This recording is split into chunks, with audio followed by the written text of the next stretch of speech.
علامہ صاحب اگر آپ اس چیز پر روشنی فرما دیجئے، ایک تو کہ زکوٰۃ لینے کے حقدار کون ہیں، مستحق کون ہیں، اور پھر ہم یہ دیکھتے ہیں بڑے افسوس کے ساتھ مجھے یہ کہنا پڑتا ہے کہ ہم اگر دیکھیں حکومتی ایوانوں سے لے کر عوامی حلقوں تک ہم کوئی بھی چیز صدقہ یا خیرات کرتے ہیں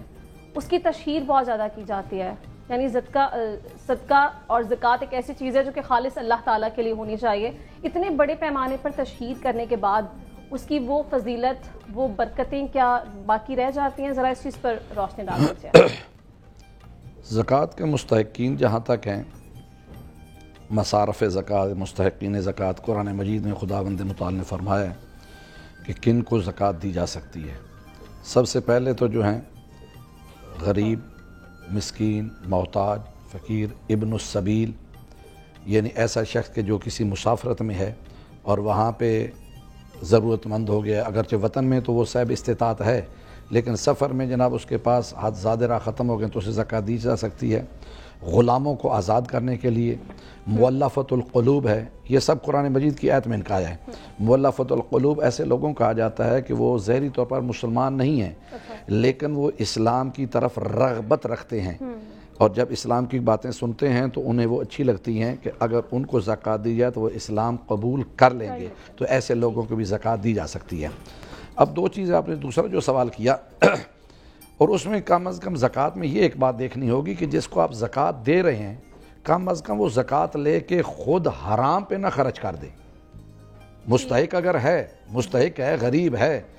اور اس طرح اس کو دینی بھی چاہیے، لیکن وہ زکوٰۃ لینے والا بھی کم از کم اس طرح کو جو اپنے واجبات و فرائض کو ادا کرتا ہو۔ اب ہم اپنے کا فریضہ ادا کر رہے ہیں، وہ نماز ہی نہیں پڑھتا، وہ علل اعلان جناب علی شراب پیتا ہے، وہ دوسرا کرتا ہے، تو ایسے بندے کو زکوٰۃ نہیں دی جا سکتی۔ دوسرا آپ کا جو سوال ہے کہ آیا دکھا کے دینی چاہیے، پوشیدہ دینی چاہیے، تشہیر ہے، اس میں وہی کہ جس طرح پہلے بات ہوئی ہے کہ صدقات دو طرح کے ہیں، ایک ہے واجب صدقہ، ایک ہے مستحب یا سنت صدقہ۔ یہ زکوٰۃ جو ہے یہ واجب صدقات میں ہے، تو جو تو ہے مستحب یا سنت صدقہ، جس لئے ابھی ہماری اس اصطلاح میں نفلی کہا جا رہا تھا، اس کے بارے میں روایات میں اور احادیث میں یہ ہے کہ اس طرح سے پوشیدہ دو کہ ایک ہاتھ سے آپ اگر خیرات صدقات دے رہے ہیں تو دوسرے ہاتھ کو بھی پتہ نہ چلے، یعنی اس کی تشہیر کرنا جائز نہیں ہے۔ جس طرح آج کل ہمارے ہاں جناب علی کہ وہ روپے جناب 500 دیا جاتا ہے تو ویڈیو پھر اس کو اپلوڈ کرو، یہ کرو وہ کرو، جناب تصویریں بناؤ، آٹا دیا خیرات دیا جا رہا ہے، تو یہ اس طرح کے جو صدقات اور خیرات ہیں ان کی تشہیر کے بارے میں ممانعت ہے۔ دوسرا ہے واجب صدقہ، جس طرح زکوٰۃ ہے، فطرہ ہے، اس طرح کے جو ہیں ان کے بارے میں یہ ہے کہ ان کی اگر تشہیر بھی ہو جائے تو کوئی وجہ نہیں۔ اس کی وجہ کیا ہے؟ یہ ہے کہ اس وجہ سے دی جائے کہ جو لوگ اپنے فرائض ادا نہیں کر رہے، واجبات ادا نہیں کر رہے، زکوٰۃ نہیں دے رہے، فطرہ نہیں دے رہے، ان کے سامنے اس کو تشہیر کیا جائے تاکہ ان کے اندر رغبت پیدا ہو کہ ہم نے بھی یہ اپنا واجب فریضہ ادا کرنا ہے۔ تو اس وجہ سے بعض روایات میں یہ بھی ہے اور بعض میں یہ ہے، اور تشہیر تو کسی چیز کی بھی اگر یہ ہے کہ اب ان میں پھر دونوں میں نیت کا تعلق آ جائے گا، جو مستحب ہے، سنت ہے، اس میں بھی نیت کا تعلق، واجب نہیں۔ اگر یہ واجبی تشہیر کے لیے کیا جا رہا ہے کہ مجھے لوگ کہیں بہت بڑی زکوٰۃ دیتا ہے، میرا لوگوں میں نام ہو جائے، تو پھر قطعاً یہ بھی جائز نہیں ہے۔ لیکن اگر یہ ہے کہ لوگوں کے اندر ترغیب پیدا ہو تو پھر اس میں کوئی حرج نہیں ہے، کیونکہ دکھلاوے کی کوئی عبادت اللہ کی بارگاہ میں قبول نہیں ہے۔ جس طرح کہ زکوٰۃ سے بھی افضل عبادت کرتے نماز ہے، تو نماز کے متعلق خداوند اللہ تعالیٰ متعال قرآن مجید میں ارشاد فرماتا ہے فوائل للمصلین الذین هم عن صلاتهم ساہون، کہ جہنم میں ایسے نمازیوں کے لیے جو دکھلاوے کے لیے نماز پڑھتے ہیں۔ تو زکوٰۃ جو ہے اس کے بارے میں اور صدقات کے بارے میں اگر تشہیر نہ کی جائے تو بہتر ہے، اور اگر اس وجہ سے تشہیر کی جائے لوگ کہیں تو پھر بالکل وہ ٹھیک نہیں ہے۔ اور زکوٰۃ ضرور ہمیں رمضان میں، جیسے آپ کے پہلے سوال تھا کہ رمضان میں زکوٰۃ، بعض اجناس جو ہیں ان میں زکوٰۃ ایک مرتبہ جیسے ہی وہ جنس تیار ہو جاتی ہے زکوٰۃ ہے، بار بار اس میں نہیں ہے کہ اس میں ہی جناب رمضان میں ہی دی جائے۔ البتہ جب وہ چیز کوئی نصاب کو پہنچ جائے اس وقت اس کے اوپر زکوٰۃ دینا واجب ہے۔ بہت شکریہ علامہ صاحب، بڑی خوبصورتی سے آپ نے اس کو بیان کیا۔ پیر صاحب اگر آپ اس چیز پر روشنی ڈال دیجئے کہ جو زکوٰۃ صدقات ہم دیتے ہیں اس کا ایک تو اجر کیا رکھا گیا، اور پھر یہ کہا جاتا ہے کہ زکوٰۃ ادا کرنے سے آپ کا جو مال ہے وہ پاکیزہ ہو جاتا ہے، یعنی ایک طرح سے فلٹر ہو جاتا ہے اور مال بڑھتا ہے، تو وہ کون سے محرکات ہو سکتے ہیں جو ہمارے مال کو پاکیزہ کر دیتے ہیں؟ جی بالکل، جو زکوٰۃ دینے والا ہے ان کا تو بروز قیامت جو معاملہ ہے وہ شہید کے ساتھ ہوگا،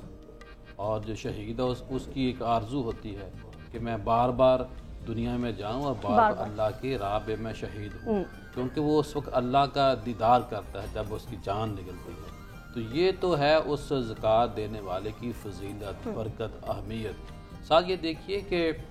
زکوٰۃ دیتے وقت ہمیں یہ دیکھنا چاہیے کن کو دے سکتے ہیں شرعی نقطہ اور کن کو نہیں دے سکتے۔ ہم اپنی ماں کو، باپ کو،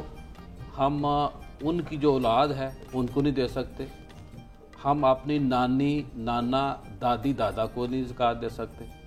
اور جو بچے ہوتے ہیں جو گھر میں خاندان ہوتے ہیں، اور بعض لوگوں نے اس پہ لکھا ہے کہ بعض بہن بھائیوں کو زکوٰۃ دی جا سکتی ہے، اور بہتر یہ ہے کہ آپ ویسے ان کی خدمت کریں۔ باقی جو خاندان میں لوگ ہوتے ہیں جو قریبی کزن ہوتے ہیں ان کو زکوٰۃ دی جا سکتی ہے۔ ہمارے ہاں پرابلم یہ ہے کہ زکوٰۃ کے وقت دیتے وقت ہمیں یہ دیکھنا چاہیے کہ سب سے پہلے اپنے خاندان کو دیکھیں، خاندان کو پہلے، بعد میں اپنے ہمسایوں کو دیکھیں، محلے کو دیکھیں۔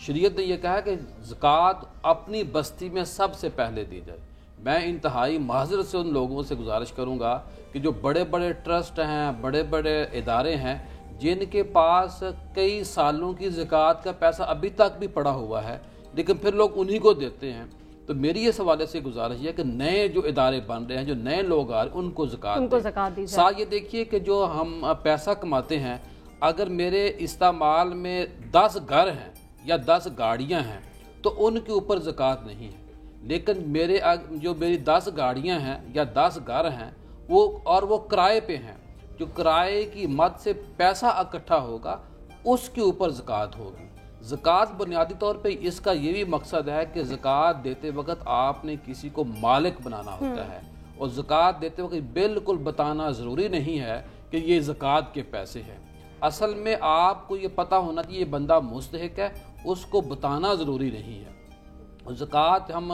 ہاسپٹل میں جو ہوتا ہے، ہاسپٹل کی جو مشینری وغیرہ ہوتی ہے، بعد ہمیں سوال کیا گیا کل کہ جس سڑک ہم نے بنانی ہے تو وہاں زکوٰۃ لگ سکتی ہے، نہیں لگ سکتی؟ وہاں زکوٰۃ نہیں لگ سکتی، کیونکہ وہ ملکیت کسی کی نہیں ہے، وہ تمام لوگوں کا استعمال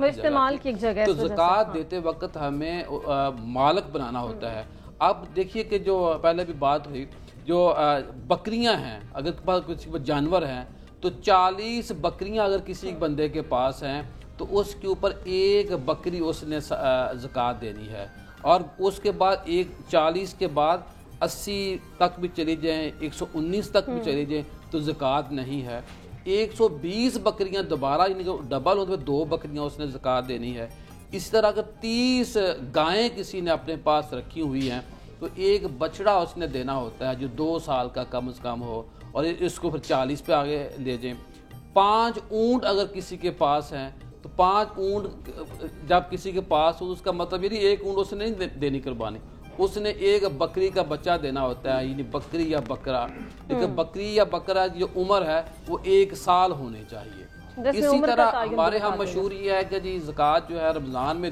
دینی چاہیے یا فرض ہوتی ہے عام لوگوں کے اندر، تو ایسا نہیں ہے۔ زکوٰۃ جو ہے وہ پورا سال مکمل ہونے پہ ہوتی ہے۔ زکوٰۃ ایڈوانس بھی آپ اپنے کھاتے سے دے سکتے ہیں، یعنی کہ آپ کوئی ضرورت مند آیا ہے تو آپ حساب رکھ لیں کہ یہ میں زکوٰۃ ابھی ایڈوانس اس کو دے رہا ہوں، تو جب پورا سال مال کے اوپر ہو اس کے اوپر بھی زکوٰۃ دی جا سکتی ہے۔ اور ساتھ میں یہاں یہ بھی نقطہ عرض کر دوں کہ جو سامان پڑا ہوتا ہے نا جی آپ کی ملکیت میں، کسی کارخانے میں، اور جو مل اونرز ہوتے ہیں، اس مال کے سامان کے اوپر بھی زکوٰۃ ہوتی ہے، یہ کتنی مالیت کا پڑا ہوا ہے۔ اے ٹی ایم کے اندر پیسے پڑے ہوئے ہیں، ابھی سر بات کر رہے تھے، اے ٹی ایم کے اندر پیسہ زیادہ ہے جو مقدار ہم نے بتائی ہے تو اس کے اوپر بھی زکوٰۃ ہوگی۔ کیش گھر میں پڑا ہوا ہے، پیسے کی صورت میں ہے، نوٹ کی صورت میں ہے، کرنسی کی صورت میں ہے، تو اس کے اوپر بھی زکوٰۃ ہوگی۔ ٹھیک ہے پیر صاحب، آپ نے بڑا خوبصورتی سے اس کو بیان کر دیا، اور یہی میں بھی کہنا چاہتی ہوں کہ پلیز جب صدقہ اور خیرات آپ کرتے ہیں تو یہ ایک نیکی کا عمل ہوتا ہے، یہ خالص اللہ تعالیٰ کے لیے کیا جاتا ہے، تو کسی کی عزت نفس کو مجروح نہ کریں، تشہیر اس کی نہ کریں، لوگوں کو اذیت نہ دیں، سفید پوشی کا ان کا جو بھرم قائم رہتا ہے اسے برقرار رکھا جائے۔